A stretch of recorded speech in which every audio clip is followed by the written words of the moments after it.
جو 3 ممبر بینچ نے, جب 2 ممبرز نے کہہ دیا کہ وہ کیس مینٹینیبل نہیں ہے, جسٹس صاحب نے وہ کیس لے کے بیٹھ گئے. تو ہم نے پھر دونوں کی طرف, ہم نے دونوں ججز کا کہا کہ یہ ہمیں ان امپائرز پہ اعتماد نہیں ہے, یہ ہمارا رائٹ ہے. ہم نے ریکوزل کا کہا.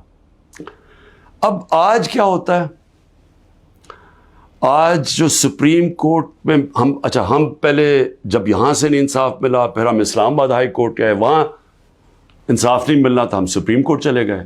سپریم کورٹ نے کہا کہ جو ہماری پٹیشنز لگی ہوئی ہیں ہائی کورٹ میں وہ سب اکٹھی سنی جائیں. اب آج اکٹھی سنی نہیں گئی پٹیشنز.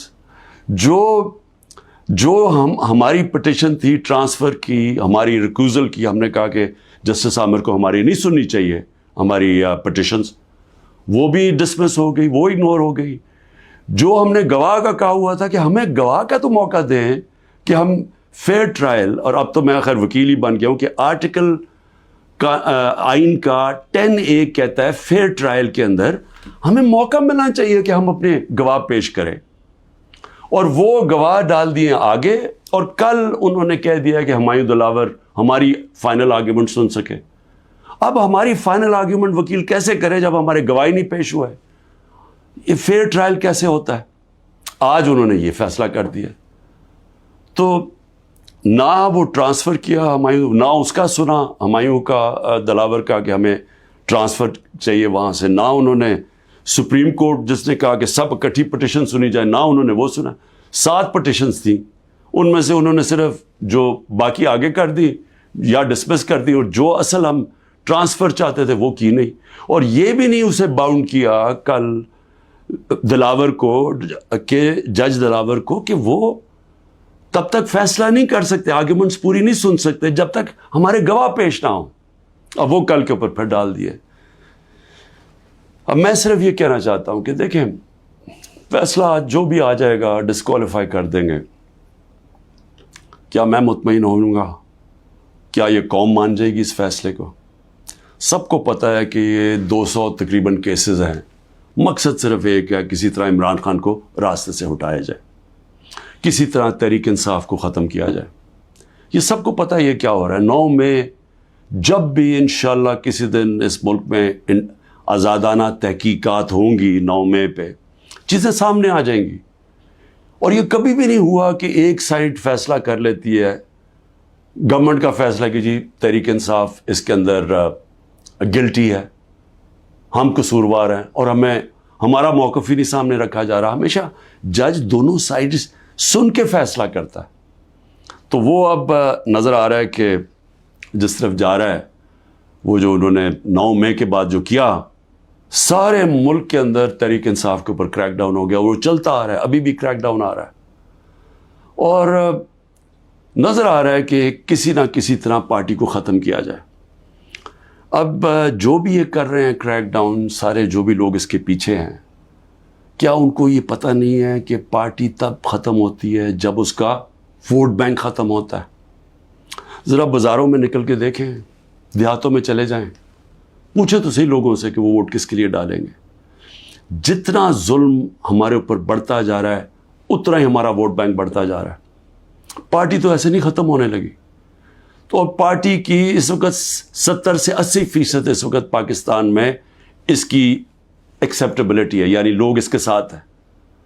تو جو ایک وہ نظام آ رہا ہے جو کہ 70 سے 80% لوگوں کی رائے کو ختم کرنا چاہتے ہیں, اور ایک اور کوئی نظام لینا چاہتے ہیں, کیا ہمیں اندازہ ہو رہا ہے کہ ہم ملک کو کس طرف لے کے جا رہے ہیں؟ اور میں ایک وہ پاکستانی ہوتے ہوئے جس کا جینا مرنا یہاں ہے, جو باہر نہیں جانے لگا, جس کے پاس کوئی پیسے بینکوں میں باہر نہیں پڑے ہوئے, کوئی پراپرٹی باہر نہیں ہے, جو تھی بیچ کے پاکستان آ گیا ہے, وہ پاکستانی آج کہہ رہا ہے کہ اس وقت ضرورت ہے کہ سوچیں کہ ہم یہ ملک سے کیا کر رہے ہیں. ایک جماعت اور ایک لیڈر کو باہر کرتے کتنا نقصان کر رہے ہیں اپنے ملک کو. اور جو بھی یہ پلان بن رہے ہیں کہ اس کے کوئی ملک چل جائے گا ڈنڈے کے زور سے, لوگوں کو جیلوں میں ڈال کے, ایک پولیس اسٹیٹ بنا کے, ان کو دنیا کی تاریخ کا کوئی تاریخ کا آئیڈیا ہی نہیں ہے. آپ یہ دیکھیں، میں یہ اپنی قوم کو صرف آپ کو ایک قسم کا تاریخ کا لیسن بھی دینا چاہتا ہوں، ہر اپنے نوجوانوں کو خاص طور پہ. میں یہ پہلے بھی کہہ چکا ہوں، 1945 میں دوسری جنگ عظیم کے بعد یورپ آدھا ہو گیا، آدھا چلا گیا جمہوریت کی طرف، آدھا چلا گیا یہ پولیس اسٹیٹ بن گیا ڈکٹیٹرشپ کی طرف. آدھے میں انہوں نے ان کو بند کر کے کنٹرول کیا لوگوں کو، ان کی آزادی رائے ختم کی، حقیقی جمہوریت ختم کر دی، حقیقی آزادی ختم کر دی، آدھی آزاد ہو گیا. ساری دنیا کے سامنے 50 سال کے بعد نتیجہ آ گیا. جو آزاد تھے وہ خوشحال ہو گئے. آج بھی وہ جو جن ملکوں کے اندر جو وہی یورپین تھے جدھر آزادی نہیں تھی، آج بھی وہ پیچھے ہیں ابھی تک. حالانکہ وہ وہاں جمہوریت بھی آ گئی کئی ملکوں میں، لیکن ابھی بھی وہ پیچھے ہیں. ایسٹ جرمنی، ویسٹ جرمنی ایک وہی جرمن لوگ تھے. جدھر ڈکٹیٹرشپ آ گئی، یعنی ان کو اسی طرح کی جو ہمیں جس طرف لے کے جا رہے ہیں، وہاں غربت آ گئی. مقابلہ اس کا ویسٹ جرمنی میں جو خوشحال ترین دنیا کی طاقتور ملک بن گیا معاشی طور پہ. تو یہ تو ایک تاریخ ہمارے سامنے ہے. ساؤتھ کوریا، نارتھ کوریا میں وہی ڈکٹیٹرشپ، آزادی رائے بند، آزادی ختم. آج نارتھ کوریا کو دیکھیں، اور جو حقیقی آزادی ساؤتھ کوریا میں تھی، وہ خوشحال دنیا کا خوشحال ترین ملک بن گیا. تو میں عرض یہ کرنا چاہتا ہوں کہ یہ جو ہم کرنے جا رہے ہیں، یہ ہم اپنے ملک کو تباہی کی طرف دھکیل رہے ہیں. ہم یہ جو ایک عوام کو ان کا جو سب سے بڑا حق ہوتا ہے ووٹ ڈالنے کا، آزادی رائے، ایک منتخب کرے عوام اپنی کون سی گورنمنٹ وہ چاہتے ہیں. وہ جو آزاد ملک ہوتے ہیں وہی ترقی کرتے ہیں. ہم دوسری طرف جا رہے ہیں، اور ہم ایک خوف کی فضا ایسی بنائی ہوئی ہے. یہاں جو طاقت میں ہیں وہ لوگ یہ سمجھتے ہیں کہ جتنا ظلم کریں گے لوگ ڈر جائیں گے. تو ڈر کیا جائیں گے؟ غلام بن جائیں گے، یعنی خوف کے غلام بن جائیں گے، ظلم کے سامنے جھک جائیں گے. جو میں بار بار مثال دیتا ہوں، جو یزید نے کیا کوفہ کے لوگوں سے، اپنا گورنر بٹھایا، اس نے ان کو ظلم کر کے ان کو سیم کے وہ لوگ بنا دیے جو جانوروں کے اوپر یعنی جانوروں کے لیول پہ پہنچ گئے. تو آج ہم وہی کر رہے ہیں پاکستان سے. مجھے آج ابھی میں وکیلوں سے مل رہا تھا، انہوں نے مجھے خبر دی کہ جو ہمارے سینئر لوگ جیلوں میں، ایک تو وہ ہیں جو کہ ہمارے کارکن جیلوں میں ہیں، برے حالات میں ہیں، لیکن وہ جوان ہیں، تکڑے ہیں. لیکن جو سینئر لوگ ہیں، انہوں نے مجھے رپورٹ دی، ڈاکٹر یاسمین کتنی دفعہ بیمار ہوئی ہیں، تقریباً 75 سال کی ہیں. محمود رشید وہ 70 سال سے اوپر ہے، ان کو ہارٹ پرابلم ہے، وہ کس مشکل سے گزر رہے ہیں، بیمار ہوئے کتنی دفعہ. اعجاز چودھری تقریباً 10 kg اپنا وزن لوز کر بیٹھے، ڈائبیٹک ہیں. عالیہ حمزہ بڑی بری طرح بیمار رہی، ابھی انہوں وکیل نے بتایا کہ اس بار ہی ملے وہ تھوڑی ٹھیک تھی. تو میں عمر چیمہ کے حالات بتائے، وہ ویٹ لوز کر بیٹھا، اس کی بیوی عدالت میں گئی، ان کو پکڑ کے جیل میں ڈال دیا. تو یہ کیا پیغام دیا جا رہا ہے کہ یہ خوف پھیلایا جا رہا ہے کنٹرول کرنے کے لیے لوگوں کو. اور علی امین ہمارے پختونخوا کے پریزیڈنٹ، ان کے گھر میں 6 گھنٹے پولیس گھس گئی، کوئی سرچ وارنٹ نہیں تھی. سارا اس کا گھر اجاڑا، چیزیں توڑی. 80 سال کے ان کے والد تھے، ان سے بدتمیزی کی، دھکے دیے، گاڑیاں اٹھا کے لے گئے. تو یہ کیا ثابت کر رہے ہیں اس سے؟ یعنی ہم اس ملک کو کدھر دھکیل رہے ہیں؟ یہ خوف پھیلانے کے لیے اور لوگوں کو کنٹرول کرنے کے لیے ہم آج وہ چیز کر رہے ہیں کہ اپنی پولیس کو تباہ کر رہے ہیں. جب پولیس سے اس طرح کی غیر قانونی کام کرواتے ہیں ہم، تو یاد رکھیں پولیس خود بھی یہ کاموں پہ لگ جاتی ہے. آپ جب پولیس کو آرڈر دیتے ہیں کہ یہ جا کے کسی کو گھروں میں گھسو، گھر برباد کرو، خوف پھیلانے کے لیے، تو ہم پولیس فورس کو تباہ کر رہے ہیں. آگے ہماری پولیس کے حالات اچھے نہیں ہیں.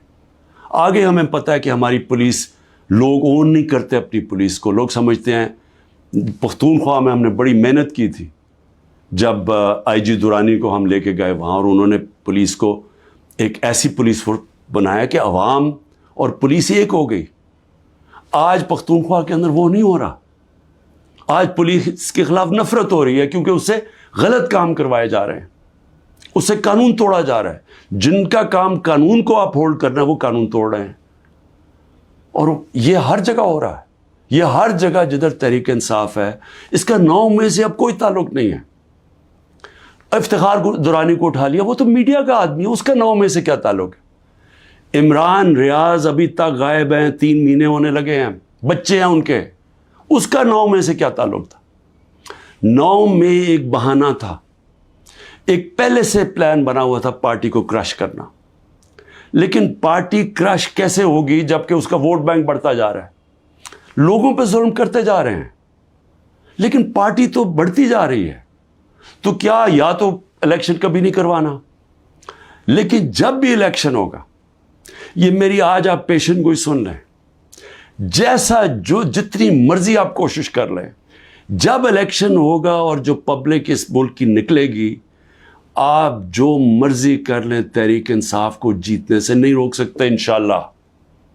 اس لیے میں آج بھی اپنے ان لوگوں کو جو اقتدار میں بیٹھے ہوئے ہیں، میں تو پی ڈی ایم کے لوگوں کو، سب کو، جو ہماری اسٹیبلشمنٹ ہے، سب کو کہنا چاہتا ہوں کہ دیکھیں ٹائم آ گیا ملک کا سوچنے کا. اپنی سوچ ذات بیچ میں سے نکال دیں. جب بھی ملک کا سوچیں گے اپنی ذات سے ہٹ کے، ہم سب بیٹھ کے وہی فیصلہ کریں گے جو پاکستان کے لیے بہتر ہے، اور وہ ہے صاف اور شفاف الیکشن. پاکستان زندہ باد.